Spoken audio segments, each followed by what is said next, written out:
pretty much echo everything Donnie says. We come from the same background.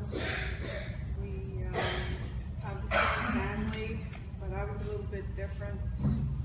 My husband is a Bane, so we have the Missinati Cree and the Michipicoten.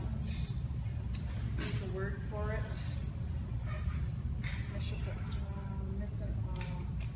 Mission Abbey. Anyways, I'm Irene Armstrong. I've been sitting at the council table for the last 2 years. I've had people ask me for the last 6-7 years to represent them at the table. I always felt that it wasn't time for me to sit at the table. I didn't live on the reserve. I had a lot of conflicting feelings about that. So as things started to progress in my life, family things, I always felt that I wanted to belong there, I wanted to be there, the White Sands. So I accepted. My first run I was unsuccessful, but last year I was successful, and I thank those that supported me on that. Just to let you know a little bit about myself, I work at the hospital in Wawa. At the hospital in Wawa, I manage projects. I've worked there for close to 15 years. When I first started working there, I worked in the service department. I worked my way up. I now work in administration.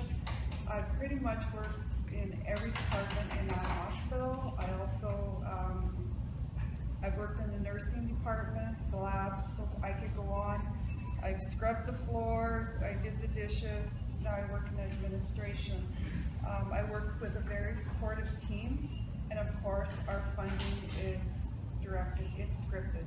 Where the money goes, where we spend it, how we spend it, we're accountable, so it's the same structure as the band.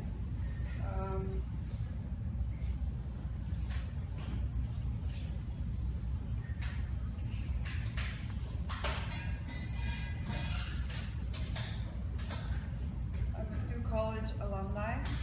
I went back to school when I was 38. I graduated when I was 40. I'm a firm believer in education and lifelong learning. I take, right now I'm currently undergoing a health administration degree at Athabasca University. And today before I came here, I printed out all the counselors, the candidates' profiles, and just the wealth of information and the wealth of education that the candidates have. It's unbelievable. Like this young man sitting here, I couldn't believe it, just the education, you know. That's visionary. So I just wanted to reflect on my objectives.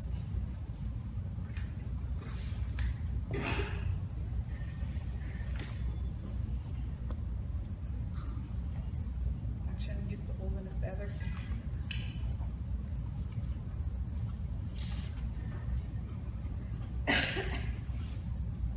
I have a holistic understanding of the issues we have as Aboriginal people in the social, political, and economic areas, as we strive to maintain having a balance to Mother Earth, neighboring First Nations, partners, and surrounding communities. Some of my objectives that are important to me are sustainable initiatives that benefit the community.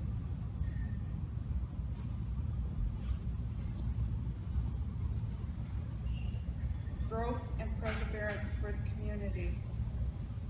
I vision myself as an elder living at First Nations. I want to live there when I retire. I want to go back there. I want to be able to have a home. I want to have a home available for me when I go there. So with having a home, there has to be room for growth. a bigger water treatment, more benefits, more health benefits with the increase in elders. I support initiatives to preserve historical sites, the medicine caves. There was an issue with the medicine caves this summer.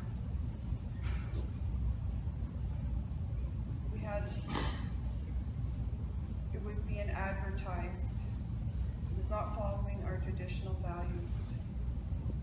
Working with Brookfield, Chris was very instrumental, and so it is a heritage site that is protected. And the Culture Lodge. We implemented a Culture Lodge at the high school this year. They have their own lodge where the youth can go. They have a place to go where they can learn about their heritage, their culture, their people, where they come from. Anybody can go there. It's a beautiful room. It's a beautiful place, and it's bright. The sunlight, it's a lot of windows, it's colors, there's paintings. You belong there. It makes you feel good.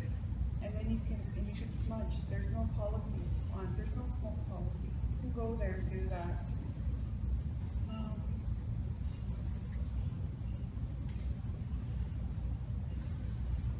So just to tell you a little bit about what I did in my 2 years as council. You know, change doesn't happen overnight. And I understand that because working in the healthcare field as well. So making Michipicoten more visible in the community. So we were recently invited to attend meetings in Walla. It's the Pan Am Games that are happening this summer in Toronto. They invited us to attend. They want First Nations to be there, to represent the people. So we will be engaging in that this summer. Hopefully we'll have one of our members carry the torch. Also, I'm involved in strategic planning.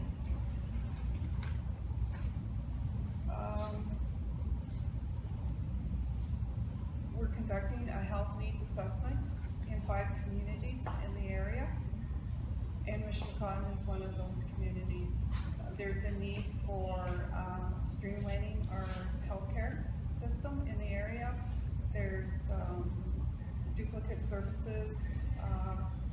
So with the result of a needs assessment, we'll capture all that information and bring it together and form a plan so we can bring better healthcare services to all the communities in the area, including our First Nations. And it's a huge project. It's going to take 3 years, and it's funded through the LIN. And also, what I'm really excited about, the newly formed Health and Safety Committee. There was never a Health and Safety Committee at the Reserve. It was, I'm passionate about health and safety. That's my area that I come from. That's what I work in, health and safety. So the committee is struck. The committee is struck. We have members from management and members.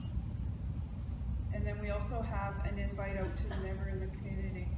So I'm excited about working with, I'll be working with staff. As a councillor, I'll be working with staff, sitting at the table with staff. And there needs to be more of that, working with staff. Yeah, so I'm really excited about health and safety. We're going to play a vital role in educating staff, the community members, of the importance of health and safety, and furthermore prevent any accidents or illnesses or occupational. So my background, I feel that my strengths in health and safety, healthcare, that's my area. business. I also operate a registered charity for the hospital. I'm operating officer of the charity. And that's me. And actually I wanted to laugh at Donnie when he was talking about how I wasn't raised on the reserve. We were raised in Hawk Junction, but we all practiced the cultures. My mom would go out and get a medicine leaf, and I remember I stepped on a nail. She would go out, well, go grab one of those. She'd go out and put it on and heal me. And Donnie's talking about the flapjacks, or whatever we called them, sliders. And I remember walking past the pot of stew and the rabbit legs sticking up in the air, and we'd have to eat those, the rabbit legs. So I just wanted to leave with this little short message. I had, when I read it, I had a revelation. My sister wrote it, so I'll share it. The Ojibwe word is gagnagnich. I'll get Chris to verify that later. Is an Ojibwe concept that sees leaders as those who go out ahead of the people to understand the landscape and bring the word back so that the community can decide collectively how to move forward. It does not make decisions for the community, but speaks on behalf of the people. She or he spends time listening to community voices to understand the needs and the strengths, and then navigates the path to create opportunities for the community to realize the full potential.